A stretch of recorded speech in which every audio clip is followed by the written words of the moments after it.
Confúcio ou Kaung-Futsu, nasceu em meados do século VI, mais precisamente em 551 a.C. e segundo fontes antigas, teria sido no dia 27 de agosto, em Tsou, uma pequena cidade no estado de Lu, hoje Shantung. Sua família era descendente dos Shan, a segunda dinastia da China antiga, uma família nobre, mas viviam sem recursos, pois o regime imperial estava em decadência. Seu pai, Xu Lianhe, antes magistrado e guerreiro de certa fama, tinha 70 anos quando se casou com a mãe de Confúcio, uma jovem de 15 anos chamada Yin Shengtsai, que diziam ser descendente de Po Xiyin, o filho mais velho do Duque de Zhou, membro da família da terceira dinastia da China antiga. Dos 11 filhos, Confúcio era o mais novo. Seu pai morreu quando ele tinha 3 anos de idade, o que o obrigou a trabalhar desde muito jovem para ajudar no sustento da família. Por viver num ambiente de grande pobreza, não pôde ser ensinado por mestres com regularidade durante a infância. Desde jovem, era bastante religioso e tornou-se autodidata nas letras, música e arte dos arqueiros.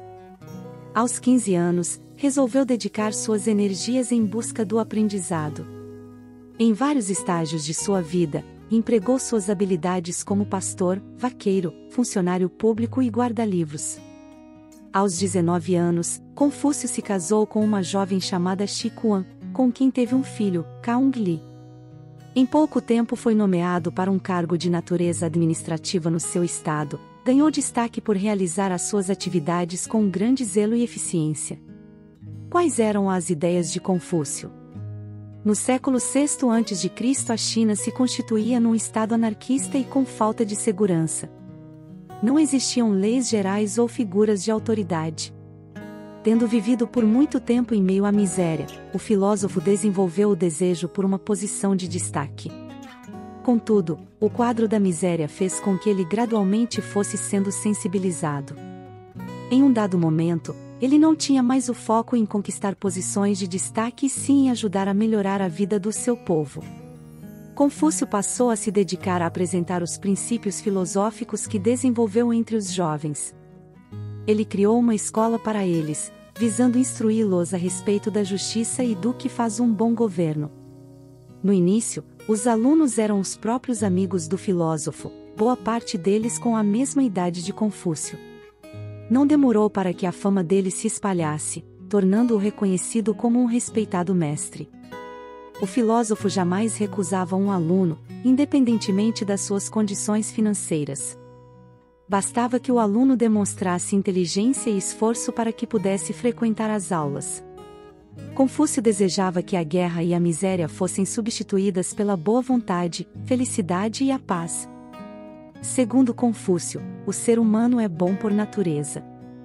O pensador chinês rompe com a concepção aristocrática de homens superiores e inferiores. Ele dá um sentido moral e independente de sua condição de nascimento uma pessoa deve procurar se aperfeiçoar moralmente. Que virtudes o ser humano deve cultivar? Sabedoria, sentido de responsabilidade, benevolência, sentido de humanidade, e a capacidade de se colocar no lugar do outro. Por que devemos nos preocupar com os demais? É nosso dever.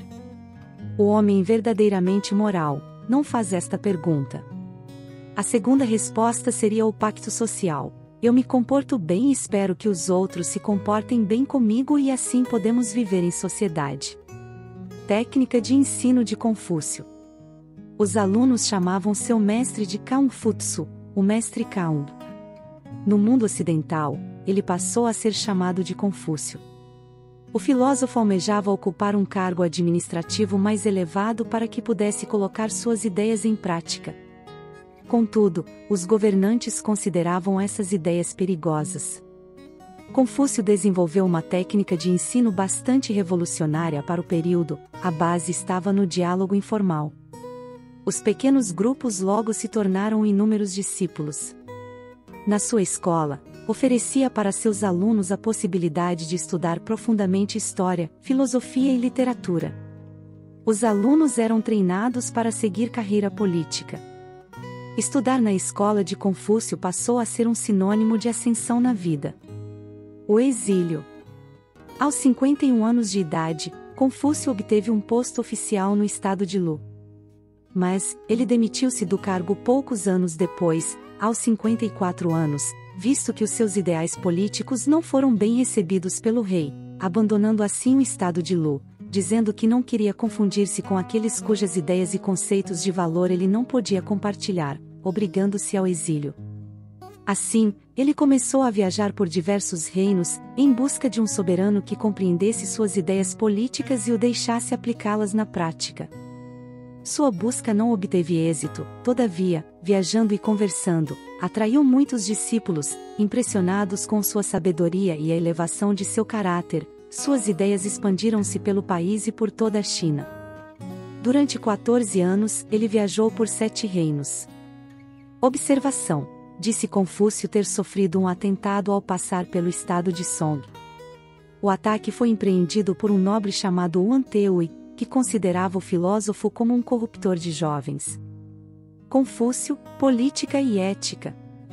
Confúcio tinha uma ideia política bastante conservadora. Ele buscava o retorno às instituições dos primeiros tempos da dinastia Zhou. Nesse modelo, a organização familiar se confundia com a estatal. O filósofo acreditava que o governante precisava se esforçar para que o povo vivesse em paz. Caso não conseguisse manter a paz, deveria ser substituído e poderia ser usada a força para essa mudança. Segundo Confúcio, um bom governo se baseava na preocupação do bem-estar, na felicidade dos indivíduos, no bom exemplo do uso do poder e na confiança na bondade humana. Também alertava que os governantes deveriam estar atentos ao que chamamos hoje de bem comum. Igualmente, o povo teria direito de se rebelar, caso visse que seus interesses não estavam bem defendidos. Os ensinamentos de Confúcio tinham como base a ética. Havia forte ligação com a previsão de normas de conduta. Ele acreditava que deveria haver esforço constante para o cultivo da própria pessoa e construção da harmonia social.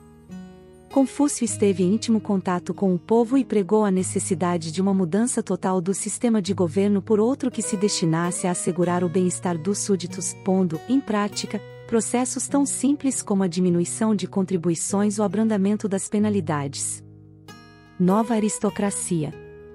Uma ideia bastante forte no trabalho de Confúcio era de criar uma aristocracia baseada apenas no mérito pessoal. Os aristocratas mereceriam esse status, não seria algo relacionado somente à nobreza militar hereditária. O falecimento. Ao completar 68 anos, Confúcio decidiu voltar ao estado de Lu, para sua terra natal, Khufu, para retomar seu trabalho na escola. Manteve-se lecionando e sendo influente em temas políticos por meio de seus discípulos até sua morte em 479 a.C., aos 72 anos. Seus discípulos se dividiram em 8 seitas. Após sua morte, Confúcio recebeu o título de Senhor Propagador da Cultura, Sábio Supremo e Grande Realizador, nome que se encontra registrado em seu túmulo. Ao contrário de profetas de religiões monoteístas, Confúcio não pregava uma teologia que conduzisse a humanidade a uma redenção pessoal. Pregava uma filosofia que buscava a redenção do Estado mediante a correção do comportamento individual. Tratava-se de uma doutrina orientada para esse mundo, pregando um código de conduta social e não um caminho para a vida após a morte. Os princípios de Confúcio tinham base nas tradições e crenças chinesas comuns. Favoreciam uma lealdade familiar forte, veneração dos ancestrais, respeito com os idosos e a família como a base para um governo ideal. A sua teoria baseava-se num critério mais realístico, onde a prática daria uma possibilidade real aos praticantes de sua doutrina viverem em harmonia. Apregoava a criação de uma sociedade capaz, culturalmente instruída e disposta ao bem-estar comum. A sua escola foi sistematizada nos seguintes princípios. 1. O Ren. O conceito central do confucionismo é o Ren, que pode ser traduzido como humanidade, bondade, benevolência ou virtude. O Ren enfatiza a importância das relações humanas e o tratamento adequado dos outros. Ele busca cultivar qualidades como empatia, respeito, cortesia e responsabilidade. 2. Li. O Li refere-se aos rituais e etiquetas adequados que regem a conduta social. ele abrange uma ampla gama de práticas, desde rituais religiosos até regras de etiqueta cotidianas. O Li desempenha um papel fundamental na manutenção da ordem social e na promoção da harmonia entre as pessoas. 3. Xiao. O Xiao representa a reverência filial e o respeito pelos pais e idosos. É considerado um dever fundamental dos filhos cuidar e obedecer aos seus pais, bem como honrar os ancestrais. O respeito pela autoridade e pela autoridade familiar é uma característica importante do confucionismo. 4. Junzi. O Junzi refere-se ao homem nobre ou ao cavaleiro virtuoso. É uma figura ideal que busca a excelência moral e intelectual, adotando uma postura ética em todos os aspectos da vida. 5. Zong-shu. O Zong significa lealdade e o Shu representa a reciprocidade. Esses princípios são enfatizados como valores essenciais nas relações sociais. A lealdade é vista como uma virtude fundamental para o bem-estar da comunidade, enquanto a reciprocidade enfatiza tratar os outros da maneira que gostariam de ser tratados. 6. Wen e Wu. O Wen refere-se à cultura e à educação, enquanto o Wu refere-se à força militar e habilidades físicas. O confucionismo enfatiza a importância de equilibrar a educação intelectual e moral com a capacidade de defender a justiça e a ordem, buscando um equilíbrio entre sabedoria e coragem. A aspiração de Confúcio era a criação de uma sociedade culturalmente instruída e empenhada pelo bem-estar comum. Para que isso fosse alcançado, o ser humano deveria buscar estas virtudes essenciais: amor ao próximo, ser justo, ter comportamento condizente com os valores morais, ter consciência da vontade dos céus, cultivar a sabedoria e a sinceridade. O confucionismo acredita que se as relações sociais estiverem harmônicas, a relação com o universo estará equilibrada e todos os seres viverão felizes e em harmonia. Nesse sentido, procura disciplinar todo tipo de relação social, a começar na família, que via como a base para a humanidade. Discípulos e legado. Ao longo do tempo, o confucionismo passou por diversas mudanças. Triunfou na China por volta do século II a.C., sendo suas ideias adotadas como filosofia oficial do Estado durante a dinastia Han. O conhecimento dessas ideias passou a ser uma das principais qualificações exigidas de funcionários públicos, que eram selecionados por meio de concorridos exames e que eram encarregados de manter a harmonia no império.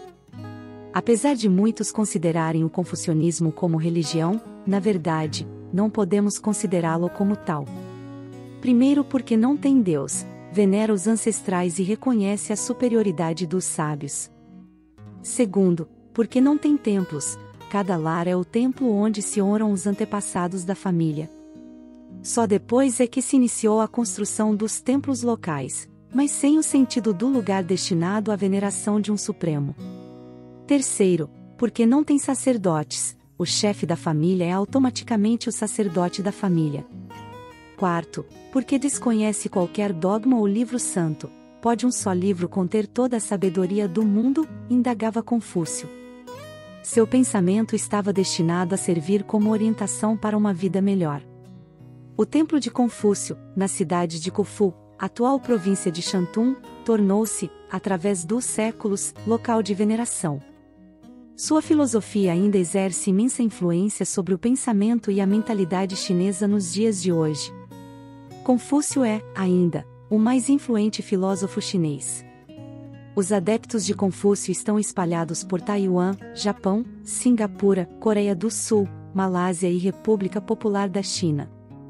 Estima-se em mais de 400 milhões o número dos seus seguidores. Mestre Confúcio é mais um integrante da grande fraternidade branca e serve no segundo raio, o raio dourado, que representa a segunda pessoa da Santíssima Trindade, também chamada o Filho. Seu complemento divino é Lady Souche, a Shoan deste raio de luz. Foi sucessor de Mestre Lanto, e seu retiro, o Templo da Precipitação do Raio Dourado, fica localizado no plano etérico no Royal Teton, planície do Wyoming, Estados Unidos. Esse foco ardente é consagrado à radiação, expansão e precipitação da vontade divina no mundo da forma. Deste foco ardente partem as instruções necessárias para promover o progresso da humanidade. A filosofia de Mestre Confúcio se baseia na bondade humana e pode ser resumida na frase: não faça aos outros aquilo que não gostaria que fizessem a ti.